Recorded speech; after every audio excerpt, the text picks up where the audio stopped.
That night, I saw something no man should ever see. The wind screamed across the cliffs, tearing through the banners of the north. The sea below was black and furious, waves smashing against the rocks like drums of war. Fire danced on the hilltop, 100 torches held by men whose faces were painted in ash and blood. I remember the smell first. Iron and smoke, heavy enough to choke the sky itself. They dragged the prisoner past me. His breath came out in clouds, his eyes hollow, not from fear, but from knowing exactly what was about to happen. The crowd fell silent. Even the storm seemed to hold its breath. I wasn't supposed to be there. I was only the scribe, a man of ink and parchment. But that night they made me watch. They said the words had to be written, every scream recorded, every shadow remembered. And as the torches flared brighter, I saw their leader raise his hands to the sky, his voice cutting through the cold like a blade. The air itself trembled. Something ancient was being called.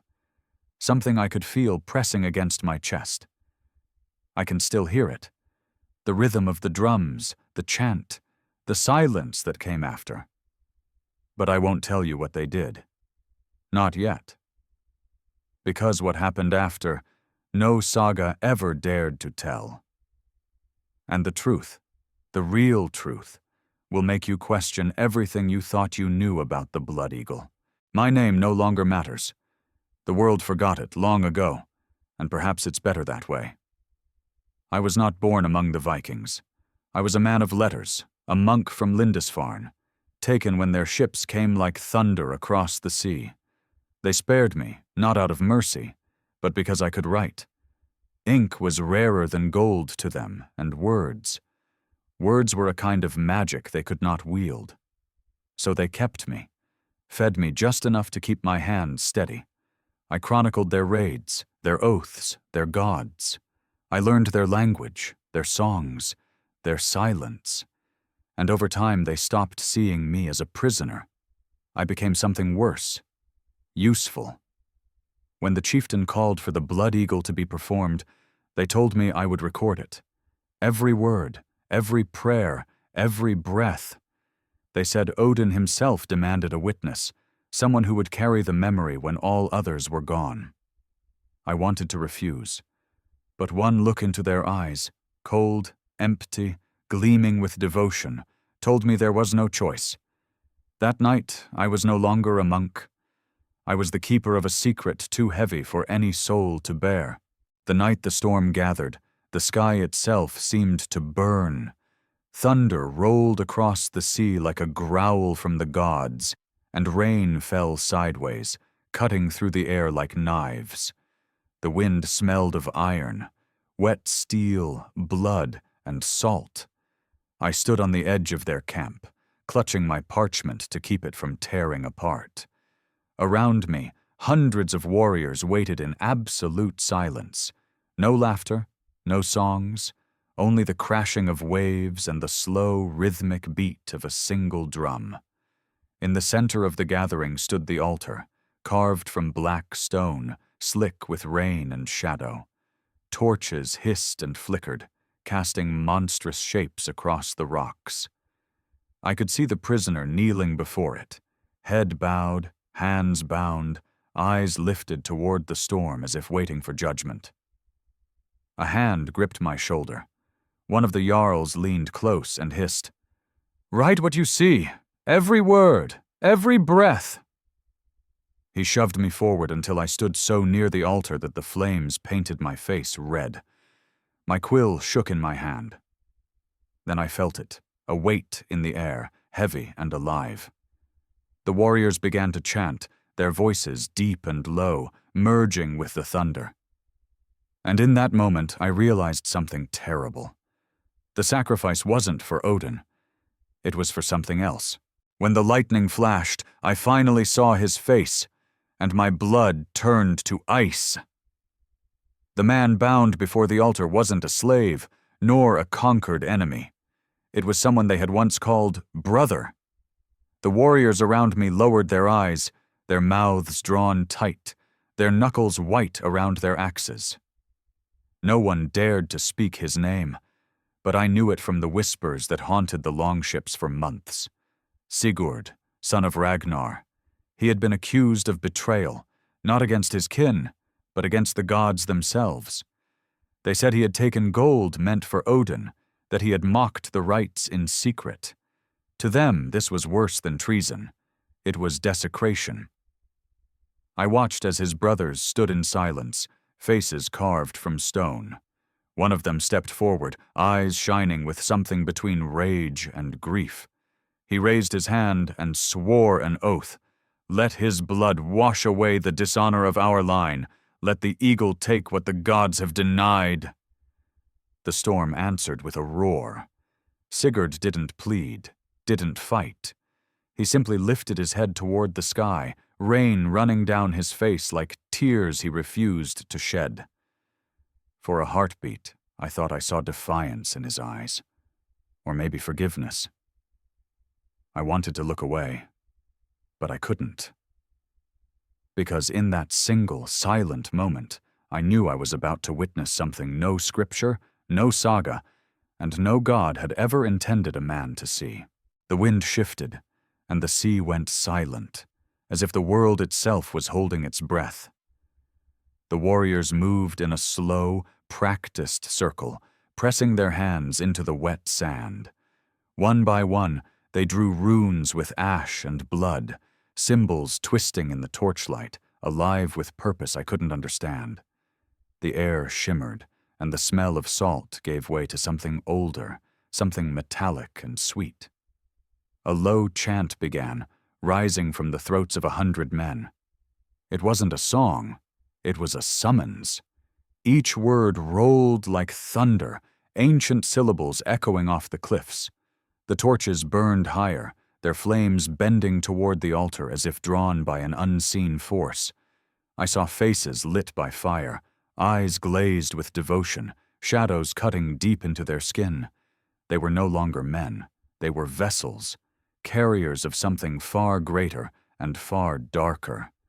The drumbeats grew faster, pulsing like a heartbeat. Then, all at once, silence. Only the rain tapping against the stones. A figure stepped forward, cloaked in wolf fur, his face hidden. In his hand glinted a blade carved with spiraling runes that seemed to crawl when the light hit them. He raised it high, and for a moment the lightning froze the entire world in silver. And just as the blade began to fall, I felt the air around me break, as if the sky itself was tearing open. But what came next wasn't in any saga. The blade never struck flesh. Instead, the air erupted with a sound like tearing metal, deep, hollow, endless. The torches flickered and bent backward, as though something invisible had exhaled. Every rune drawn in the sand began to glow, not red like fire, but white, burning cold, blinding. The warriors fell to their knees, chanting faster, louder, their voices blending into a single roar that didn't sound human anymore. I stared at the altar and realized the knife wasn't meant for the man at all. It was meant for the sky. The leader slashed it through the air, tracing patterns that pulsed and twisted, each cut leaving behind a trail of light. The runes on the ground blazed in response, spreading across the sand like veins of lightning. Then the impossible happened. The blood that had fallen from Sigurd's wounds began to rise. It floated upward, spiraling toward the runes like it was being pulled by an unseen tide. My stomach turned as the droplets merged mid-air, forming a shape. Wings. Enormous, trembling, alive. The storm screamed. The warriors shouted a name I had never heard before, one that made my bones vibrate and my vision blur. It wasn't Odin's. It wasn't any god I'd been taught to fear. It was older, raw, hungry. Sigurd's body arched against the ropes, his eyes rolled back, and for a heartbeat I thought I saw him smile. The light from the runes climbed his skin, burning symbols across his flesh. And in that blinding chaos, I understood. They weren't killing him to please a god. They were opening a door, and something was coming through it. When it was over, the storm simply stopped. No thunder, no rain, just silence. The air hung heavy and still, as if the world had forgotten how to breathe. The warriors knelt, trembling, their chants fading into whispers. One by one they lowered their torches into the sand and walked away without a word. No victory cries, no songs for the fallen, only footsteps disappearing into the dark. I stood alone beside the altar, the parchment soaked in rain and blood. Sigurd's body still lay there, but something was wrong. He wasn't decaying. His skin shimmered faintly, the runes still glowing beneath it like dying embers. I stepped closer, too close, drawn by something I couldn't name.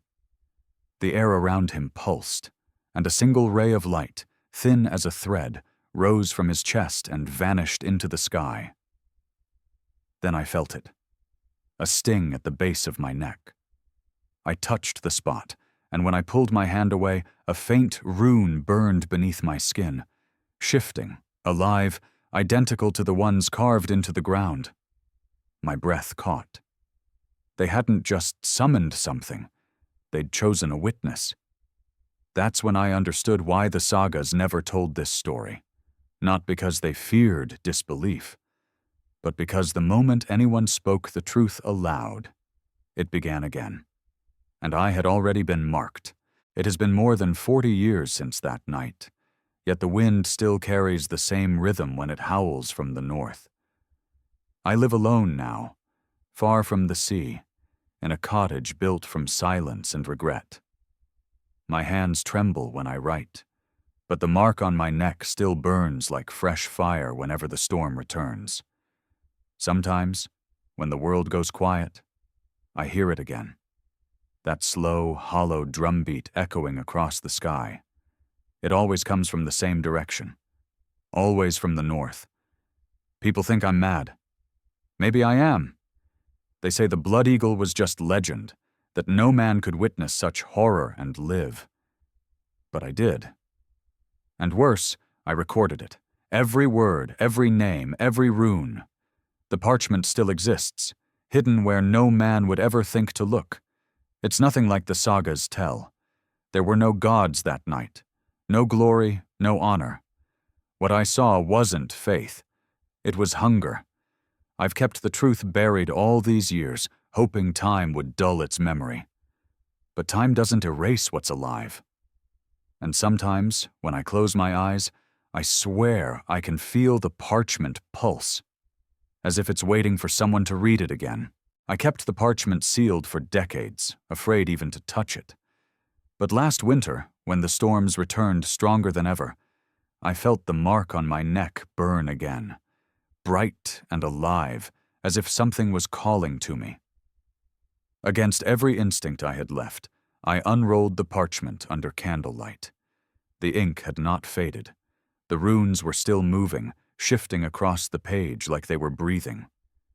And then I understood. The blood eagle was never meant as execution. It was a design, a ritual of opening. Each cut, each chant, each drop of blood was a key, crafted to tear the veil between this world and the one beyond. They believed they were summoning gods, but what came through that night wasn't divine. It was something older than the gods, something that feeds on worship, on fear. The door they opened has never closed. The runes still hum when the wind rises. The sea still beats like a drum. So if you ever stand by the northern shore and you hear wings whispering through the storm, don't look for the source. Don't listen for the chant. Just run.